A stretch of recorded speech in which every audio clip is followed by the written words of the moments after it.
First contact. Ambassador Kelvrith of the Xinthian Collective adjusted his crystalline sensory apparatus as his diplomatic vessel, the Harmonious Intention, descended through Earth's atmosphere. From his vantage point, the blue-green planet appeared deceptively serene, a backwater world barely worth the Collective's attention. Preliminary scans confirmed technological regression, reported his analyst, Morena, her 4 arms dancing across holographic displays. Chemical combustion for transportation, primitive wireless communications, and, she paused, mandibles clicking in amusement, they still consume biological matter for sustenance. Kelvrith's neck frills rippled with satisfaction. This would be simple. The Collective needed Earth's strategic position in the outer spiral arm, a buffer zone against their enemies, the Korthax Dominion. These Terrans would accept protection status without resistance. They always did. At the hastily constructed landing site in Geneva, Dr. Mira Castellanos waited with a mixture of excitement and trepidation. As Earth's chief xenodiplomat, a position created just 6 months ago, she'd spent her entire career preparing for a moment she'd never truly believed would arrive. "They're here for the location, not friendship," muttered General Dax Tremaine beside her, his weathered face betraying decades of military skepticism. Everything in the preliminary transmission screams, protectorate, which is just a fancy word for vassal state. "Perhaps," Mira replied, smoothing her jacket. "But we talk first, assess second, decide third." The Xinthian ship touched down with barely a whisper, its technology so advanced it seemed to bend reality itself. When Kelvrith emerged, towering 3 meters tall with skin that shifted between violet and deep blue, the human delegation fought to maintain composure. "Greetings, Terrans," Kelvrith's translator rendered his bioluminescent communication into English. "I bring tidings from the Xinthian Collective. We have observed your world and find it charming. We offer you a place within our protective embrace. The galaxy is dangerous and you are vulnerable." Mira stepped forward, her diplomatic training overriding her awe. "Ambassador Kelvrith, humanity appreciates your concern. However, we'd like to understand what protective embrace entails before making any commitments." Kelvrith's frills flattened. Morena had briefed him this indicated surprise among his species, though he hadn't expected to feel it toward primitives. "You would negotiate? How refreshing if ultimately futile. The terms are standard. You provide your world as a strategic outpost, we provide defense and technology. You gain protection from the Korthax Dominion, who even now expand toward this sector." "The Korthax," Mira repeated carefully. "Tell us about this threat." Over the next hour, Kelvrith painted a picture of galactic horror. The Korthax Dominion, a hive-minded collective of cybernetic organisms, consumed civilizations wholesale. They'd already absorbed 17 species, grinding through the galaxy like a cosmic plague. The Xinthian Collective opposed them, but the war had reached a stalemate. "We need strategic positions," Kelvrith concluded. "Earth is perfectly located. In exchange for basing rights and resource access, we provide military protection and limited technology transfer." General Tremaine leaned toward Mira. "Limited. Always limited with these types." Mira nodded almost imperceptibly, then addressed Kelvrith. "We need time to consult with our global leadership. This decision affects our entire species." Kelvrith's translator emitted what might have been a laugh. "Leadership? You have over 190 separate governmental entities. How quaint. Very well, you have 3 solar rotations. But understand, Terrans, the Korthax do not wait for deliberation." As if choreographed by fate itself, Morena's console erupted in urgent chirps. "Ambassador. Long-range sensors detect Korthax scout ships entering this system. Multiple vectors, closing fast." The color drained from Myra's face. "How many?" 17 vessels, Morena reported, her voice tight. "Their scouts travel in harvester packs. They must have followed our diplomatic signature." Kelvrith's frills turned crimson. Fear or anger, Mira couldn't tell. "This is unprecedented. They've never struck this deep into contested space." He turned to Mira with new urgency. "You must evacuate your leadership. We can extract key personnel before." "Before what?" Tremaine interrupted. "Before you abandon us to save yourselves?" "We are a diplomatic vessel," Kelvrith said stiffly. "We have minimal armament. Against 17 Korthax harvesters, we would last mere moments. The logical action is retreat and return with proper military assets." Myra's mind raced. Billions of lives, and their first contact with aliens would end in either subjugation or slaughter. "How long until they arrive?" "At current velocity, 14 hours, Morena calculated. Then we have 14 hours, Mira said, her voice steady despite the terror clutching her heart. General Tremaine, I need you to activate the defense protocols. Tremaine's weathered face cracked into something between a smile and a grimace. The ones the Security Council said we'd never need? Those protocols? Every single one. As Tremaine strode away, already barking orders into his comm unit, Kelvrith watched with something approaching pity. Dr. Castellanos, I admire your courage, but primitive kinetic weapons will not stop Korthak's harvesters. They've defeated civilizations far more advanced than yours. Mira met his alien gaze without flinching. Ambassador, you've made a critical error in your assessment of humanity. Oh? And what is that? You assumed primitive means defenseless. The Korthaks arrive. Commander Zek 9 of the Korthaks Dominion processed the data flooding through his neural network with cold efficiency. His consciousness, shared among the 17 harvester ships, analyzed every electromagnetic signature emanating from the blue planet ahead. Primitive civilization. Technological index, 0.7. Minimal orbital infrastructure. Estimated resistance capacity, negligible. The collective mind of his ship cluster reached consensus in nanoseconds. This world would fall in less than 6 hours. Its biological resources would be processed, its metals harvested, its strategic position secured.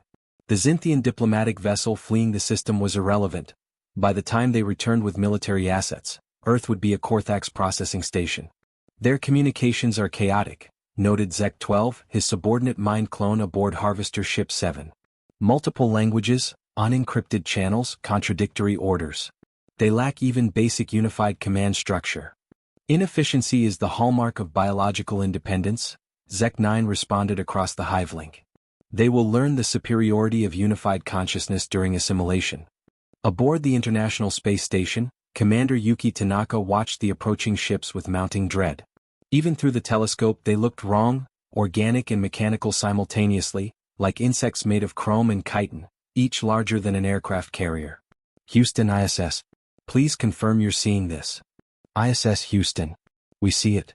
The voice of Flight Director Marcus Webb was strained. Execute evacuation protocol Crimson Dawn. You have 20 minutes before we need that station for something else. Yuki's hand hesitated over the escape pod controls.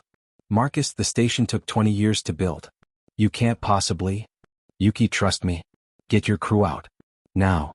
17 minutes later, as Yuki's escape pod burned toward Earth, she watched through the porthole as the ISS transformed. Panels she'd never seen before slid open along its length. The solar arrays rotated, revealing surfaces that definitely weren't photovoltaic cells. My God, she whispered. How long has that been up there?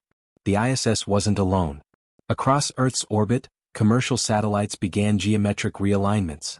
Weather monitoring stations revealed hidden apertures. Even the old Hubble telescope, supposedly decommissioned, pivoted with purpose toward the approaching Korthaks fleet. Zek 9 registered the movements with minimal concern. Primitive defense satellites.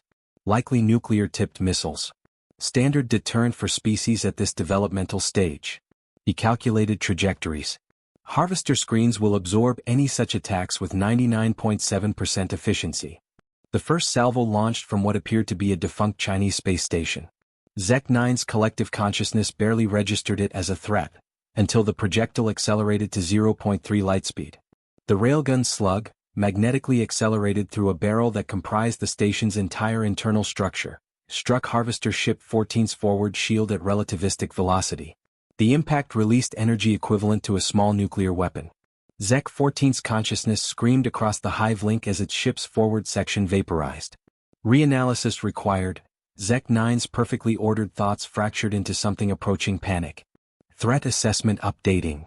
From Earth's surface, dozens of ground-based installations revealed themselves. In the Atacama Desert, what tourists thought was a radio telescope array rotated skyward, its true purpose as a phased array laser battery now horrifyingly clear. In Siberia, beneath what maps labeled as abandoned Soviet infrastructure, fusion reactors that had hummed quietly for 30 years routed power to weapons systems that had never appeared in any treaty. Dr. Raven Okoye, director of the classified Sierra installation deep beneath the Colorado Rockies, watched her displays with grim satisfaction. Particle beam arrays charging to full capacity. Target locks acquired on vessels 5, 7, and 11. Her deputy, Dr. Hiroshi Matsuda, worked beside her with practiced calm. "Ma'am, are we really doing this? Actually fighting aliens with weapons we swore didn't exist? Hiroshi, what did you think all those black budget appropriations were for? Better school lunches?" Raven's fingers danced across her console. "Humanity's been preparing for the worst-case scenario since Roswell. We just never specified whether the worst case was aliens, asteroids, or our own stupidity." General Tremaine's voice crackled across the command network. "All stations, this is Olympus Actual. You are weapons-free. Repeat, weapons-free. Show these harvesters what happens when you underestimate humanity." The sky above Earth erupted in violence that would have been beautiful if it weren't so terrifying. Laser batteries carved incandescent paths through the void. Railgun slugs, each accelerated to fractional light speed, turned space into a shooting gallery. Particle beams, invisible to the naked eye but catastrophic to any matter in their path, lanced toward the Korthax fleet. Zek-9 felt 3 more ship consciousnesses wink out of existence. His collective mind reeled from the neurological shock. Impossible. Technological index was 0.7. These weapons require minimum 4.2. They hid their capabilities, Zek-8 analyzed, her thought stream tight with something the Korthax rarely experienced, fear. The primitives deceived us. On Earth's surface, Mira Castellanos stood in the Global Defense Command Center, watching the battle unfold on screens that showed angles from hundreds of sensors. Beside her, Ambassador Kelverth had refused to evacuate, his diplomatic curiosity overriding his survival instinct. You lied to us," he said, his translator barely rendering his shock. "Your technological assessment was deliberately falsified." Mira didn't take her eyes from the displays, where humanity's secret arsenal was savaging ships designed to conquer civilizations. "We didn't lie, Ambassador. You never asked the right questions. You saw chemical rockets and assumed that was all we had. You saw wireless communications and didn't ask what we weren't broadcasting. You made assumptions. But why? Why hide such capabilities?" Mira finally turned to him, and Kelverth saw something in her eyes that made his frills flatten instinctively, the look of a predator that had been underestimated for far too long. "Because the most dangerous human is the one you think isn't dangerous at all." The Terran arsenal. Zek-9's consciousness fragmented across the remaining 12 harvester ships, struggling to process a reality that violated every algorithmic certainty. In 6,000 conquests across 400 systems, the Korthax had never encountered resistance like this. "Harvester cluster, execute evasion pattern Theta-9, he commanded across the hive link. "Advance to orbital bombardment range. Their surface installations cannot target us effectively once we achieve close proximity to population centers." It was sound strategy. Species always hesitated to fire weapons that might harm their own. But as the Korthax fleet accelerated toward Earth, Zek-9 discovered that humans had planned for this contingency too. Colonel Indira Kaur commanded the HMSS Defiant, a vessel that officially didn't exist. 300 meters of angular stealth composite, bristling with weaponry that had consumed the GDP of a small nation, it had orbited in silence for 7 years, powered down, waiting. Now, as her crew brought systems online, the Defiant and her 7 sister ships dropped their camouflage. They'd hidden not in the shadows of space but in plain sight, disguised as asteroids in Earth's Lagrange points, their heat signatures masked by solar radiation. "All stations battle-ready," Kaur announced, her voice carrying the calm of someone who'd trained for this moment her entire career. "Tactical, confirmed firing solutions." Lieutenant Qin Zhao's fingers flew across his console. "Confirmed. Mac guns loaded, targeting harvesters 6 and 9. Plasma lance charged to 87%. Missile tubes hot. Fire at will." The Defiant spoke with a voice of thunder. Magnetic accelerator cannons, descendants of railgun technology perfected over decades, launched tungsten carbide penetrators at velocities that turned them into relativistic kill vehicles. Each slug carried kinetic energy sufficient to crack a small moon. Harvester 9's shields, designed to deflect energy weapons and absorb explosions, proved catastrophically inadequate against solid matter traveling at 0.4 light speed. The slug punched through defensive screens like they were tissue paper, cored through the ship's biological mechanical hull, and exited the far side in a spray of frozen organics and molten metal. Zek-9's collective mind screamed as another ship consciousness died. Reanalysis, Terran fleet assets present. Stealth technology beyond predicted parameters. Updated threat assessment, severe. They have warships, Zek-6 transmitted, her thought patterns edged with what might have been awe in a species capable of such emotion. Hidden warships. They planned for us. From Earth's surface, Raven Okoye coordinated the ground-based assault with ruthless precision. Sierra Station to all ground installations. Synchronize firing solutions. Let's show them what coordinated defense looks like. Around the globe, humanity's secret defensive network activated in concert. In the Australian outback, what appeared to be a mining operation revealed massive coilgun batteries. Beneath the North Sea, submarine platforms rose from the depths, their missile ports opening to reveal munitions that married human ingenuity with physics at its most destructive. The Madagascar installation, hidden beneath a nature preserve, contributed something special. Dr. Amar Nkosi had spent 15 years perfecting graviton manipulation technology, not for faster-than-light travel, which remained theoretical, but for weaponization. Graviton disruptor charged, she reported, her Johannesburg accent thick with tension. Target locked on Harvester 3. Fire, ordered General Tremaine. The weapon made no sound, produced no visible beam, but Harvester 3 suddenly imploded. Its internal gravity increased by a factor of 3,000 in less than a second, crushing the ship and its Corthax crew into a sphere of hyperdense matter no larger than a basketball. Zek-9's mind reeled. Graviton manipulation was supposed to be at least 5 centuries beyond this species' capabilities. Oh. How had they achieved such technology while still using fossil fuels for personal transportation? The answer, had Zek-9 been capable of understanding it, lay in humanity's greatest strength: compartmentalization of knowledge.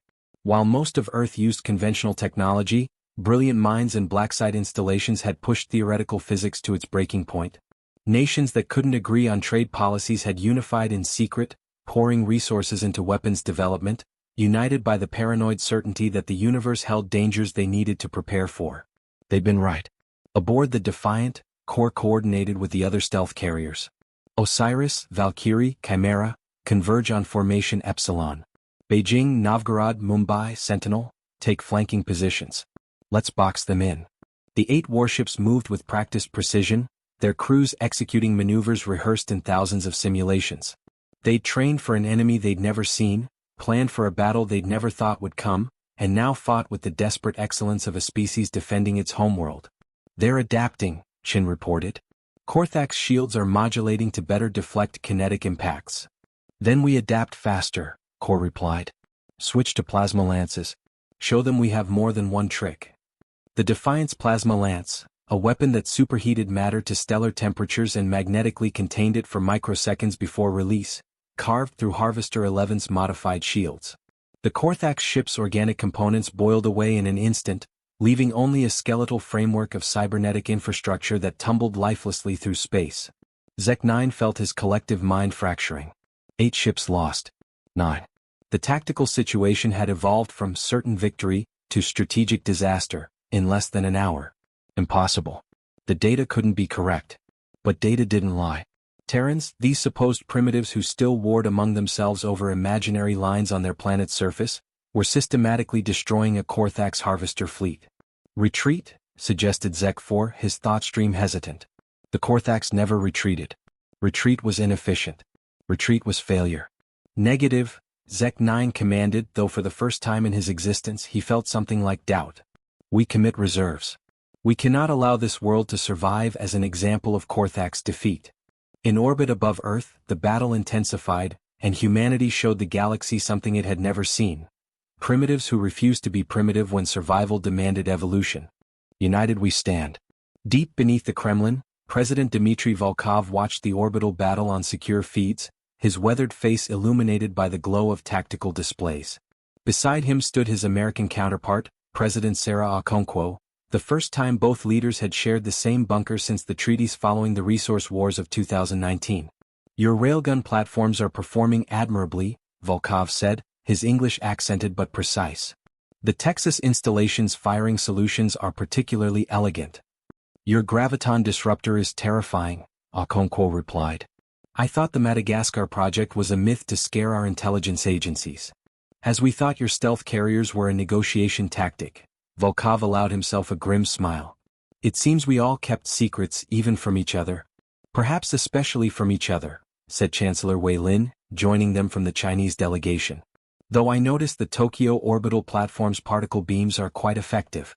When did Japan develop directed energy weapons? Prime Minister Akari Hayashi's expression remained neutral. When did China build those submarine coilgun batteries in the South China Sea? General Tremaine's voice cut through the political posturing. With respect, leaders, we can compare notes on who hid what later. Right now, the Korthaks are calling in reinforcements. The displays showed new contacts emerging from beyond Luna's orbit. 23 additional ships, these larger than the Harvester scouts. Capital ships, bristling with weapons that made the Harvesters look like patrol boats. Mother of God, breathed Okonkwo. Can we handle that many? Tremaine's jaw set. We're about to find out. Ma'am, I need authorization to deploy the Luna Arsenal. Every leader in the room stiffened. The Luna Arsenal, the installation they'd all agreed should never be used except in the most dire circumstances. The weapon system so destructive that its very existence had nearly triggered World War IV when it was discovered. All in favor, Volkov said simply. Every hand rose. On the lunar surface, in a crater designated Tycho 7 on no official map, Commandant Javier Ramos received the authorization codes. His installation, buried beneath 30 meters of lunar regolith, had been operational for 12 years. Its crew of 147 had lived in isolation, training, waiting, hoping they'd never be needed. All stations, this is Commandant Ramos. We have a go. Repeat, we have a go. Bring the Deadless Array online. The lunar surface buckled as massive doors opened, revealing a weapon that existed at the bleeding edge of human engineering.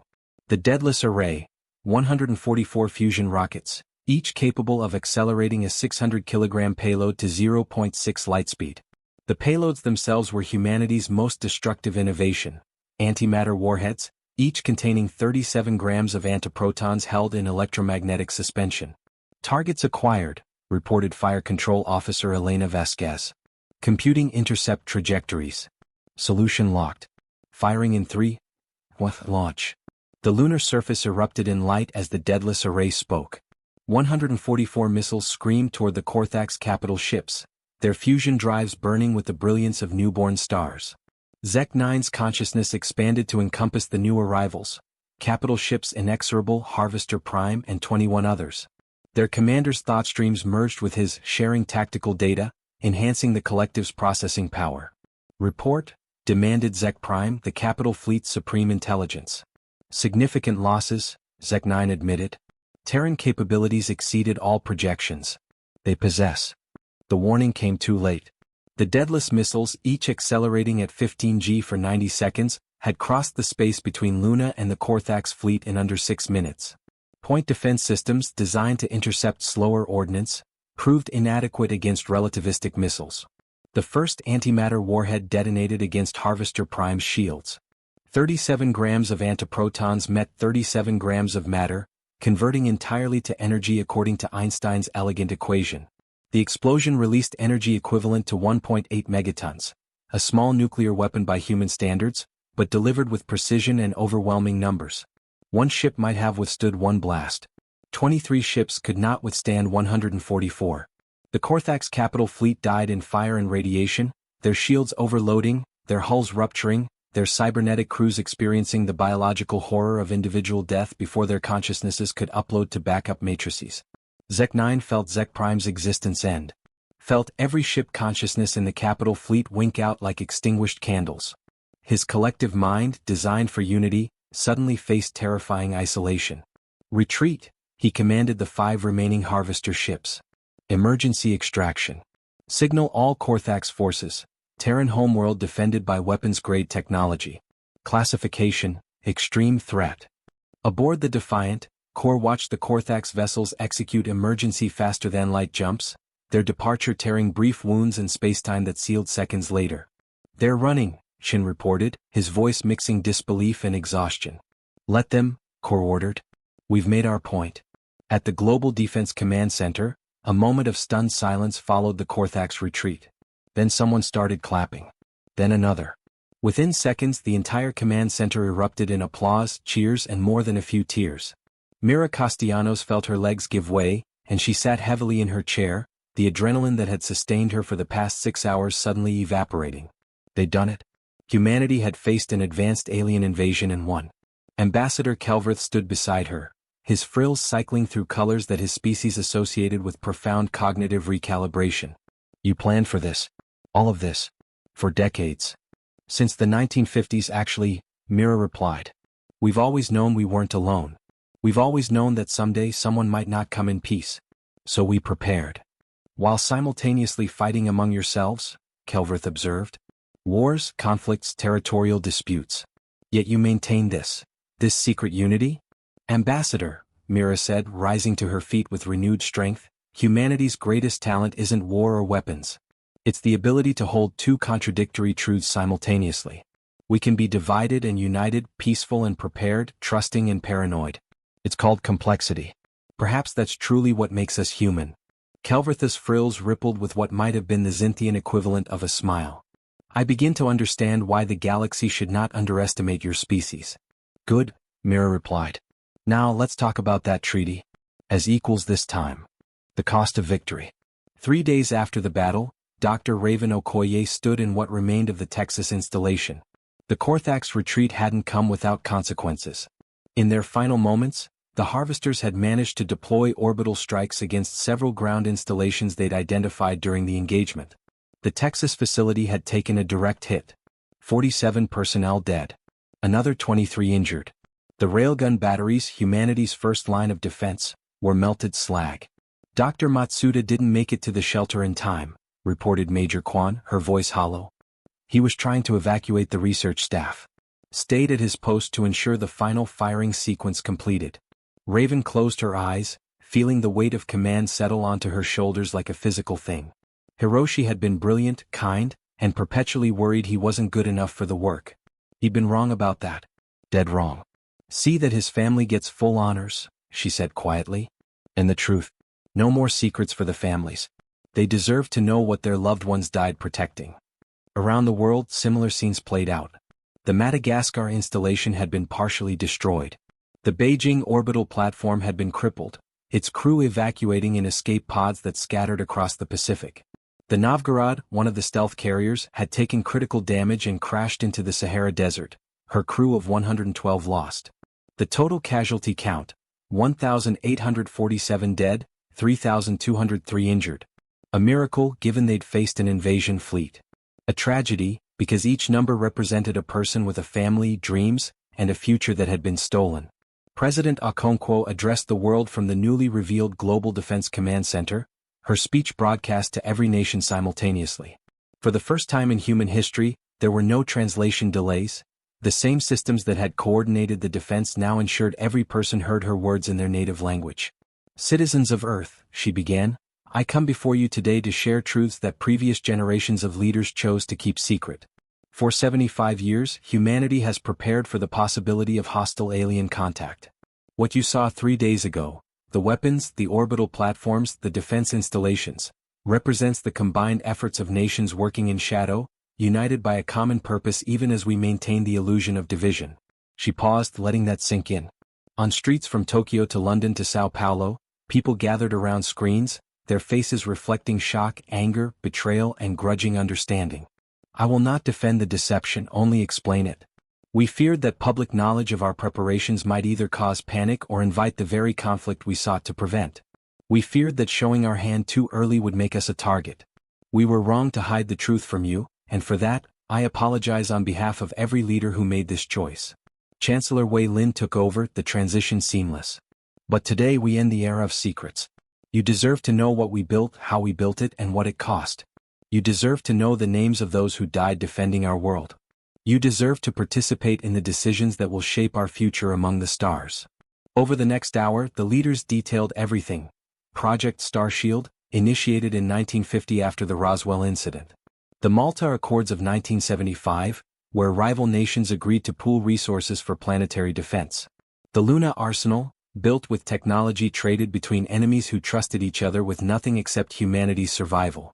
The stealth carrier program, consuming budgets that could have built hospitals and schools, justified only by the nightmare scenario that had just proven terribly real. At the United Nations, where Ambassador Kelvrith had been invited to observe, the Xinthian diplomat watched humanity grapple with the revelation of its own dual nature. They are angry, he observed to Mira, who sat beside him. At their leaders? At the deception. Of course they are, Mira replied. Wouldn't you be?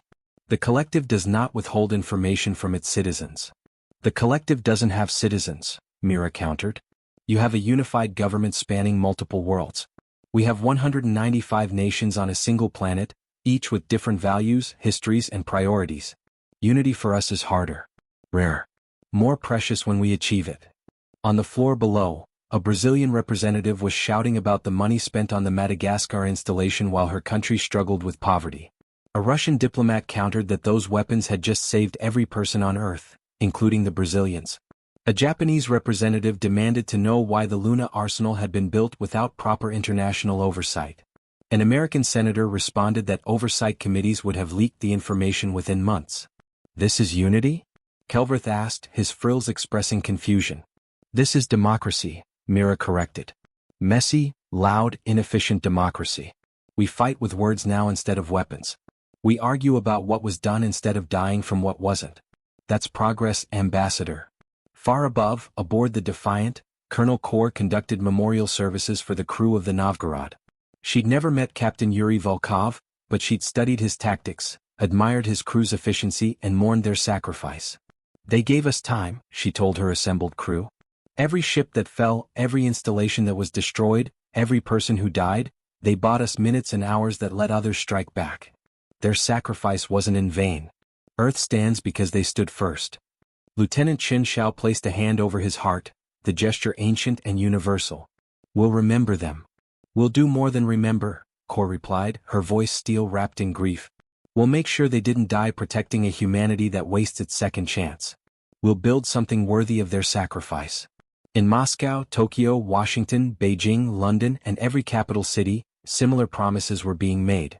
The dead would be honored. The secrets would end. Humanity would face its future with eyes open and hands united. But first they had to finish grieving for what the battle had cost them. New alliances. 2 weeks after the battle, the Zintian Collective's diplomatic vessel returned to Earth, this time accompanied by a full embassy ship and an honor guard that made the harmonious intention look like a shuttle craft. Ambassador Kelvrith had recommended a complete reassessment of humanity's classification. The Collective's High Council had agreed, sending Emissary Supreme Thauraxis, whose authority superseded even Kelvrith's. Thauraxis was ancient by any species standards, her crystalline body bearing the patina of 4 centuries. When she emerged from her ship at the newly constructed Interspecies Diplomatic Center in Geneva, even hardened military officers felt awe at her presence. Dr. Castellanos, Thauraxis's translator, rendered her bioluminescent communication with surprising warmth. The Collective extends its deepest respect and a formal apology. We erred in our assessment of your species. Mira, who'd spent the past 2 weeks sleeping 4 hours a night while coordinating humanity's first formal entrance onto the galactic stage, managed a diplomatic smile. Apology accepted, Emissary Supreme. Though I hope this means we can negotiate as equals. Negotiate? My dear Terran, I'm here to propose an alliance.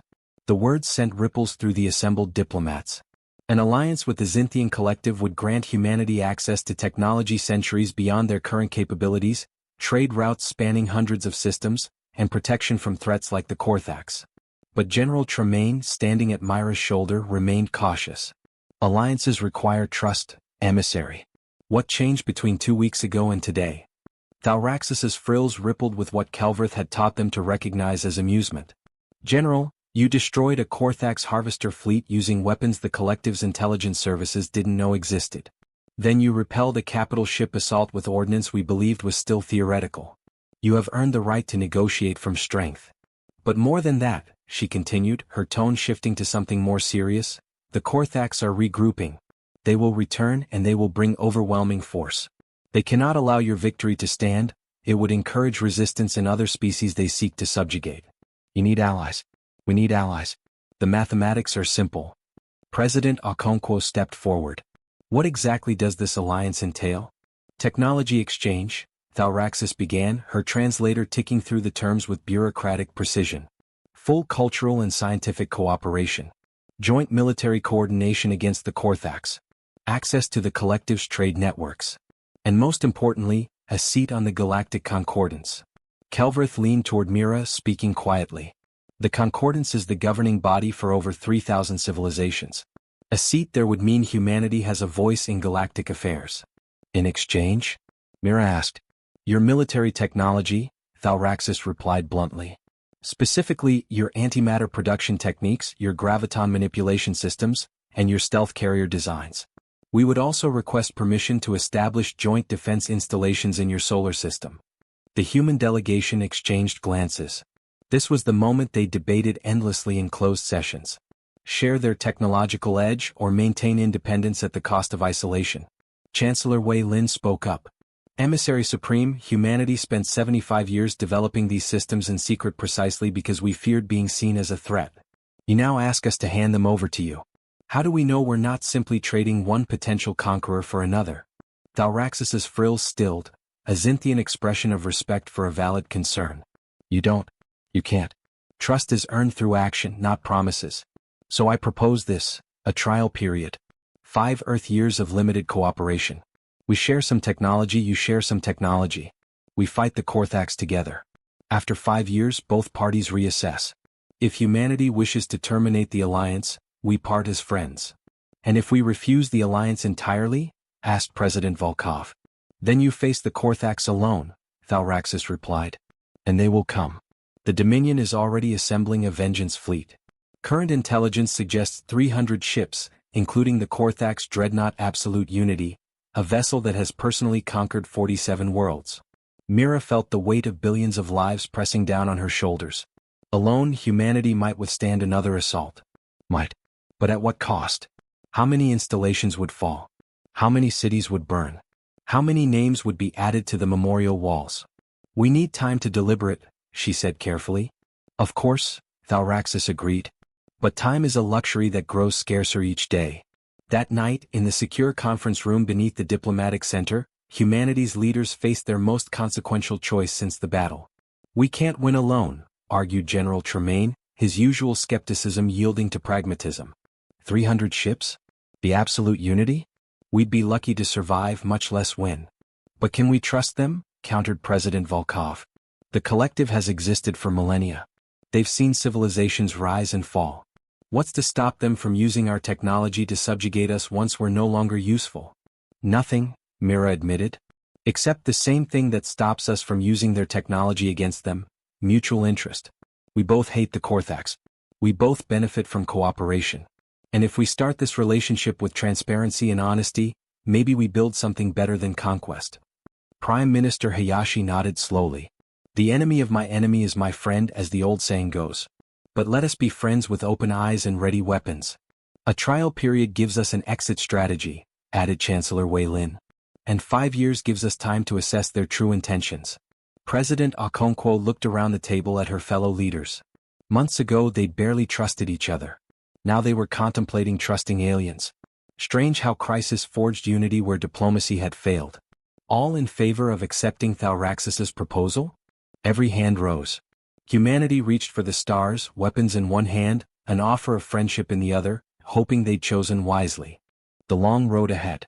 6 months after first contact, Commander Yuki Tanaka walked through the corridors of Unity Station, humanity's first joint construction project with the Xinthian Collective. The station, positioned at Earth's L4 Lagrange point, represented everything that had changed. Xinthian engineers worked alongside human technicians, their 4 arms making quick work of installing advanced sensor arrays. A collective scientist named Vairith was teaching Dr. Raven Okoye the principles of faster-than-light communication, technology that would allow Earth to contact its future colonies without waiting years for messages to arrive. It's remarkable, Vairith said, his frills bright with enthusiasm. Your species grasps theoretical concepts in hours that take most civilizations decades. Your neurological architecture is genuinely unique. Raven smiled, though exhaustion still shadowed her eyes. The loss at Texas installation still haunted her, but she channeled her grief into determination. We're motivated learners. 75 years of desperate innovation taught us to adapt quickly. In orbit around Mars, the joint human-Xinthian shipyards were constructing the first vessels of a new combined fleet. The HMSS Unity, lead ship of her class, married human weapons technology with Xinthian shield systems and faster-than-light drives. She would be formidable, designed not for conquest but for defense of both Earth and collective worlds threatened by the Korthax. Colonel Kor had been promoted to Commodore and given command of the Unity. Her crew would be mixed, humans and Xinthians learning to work together, building trust through shared duty.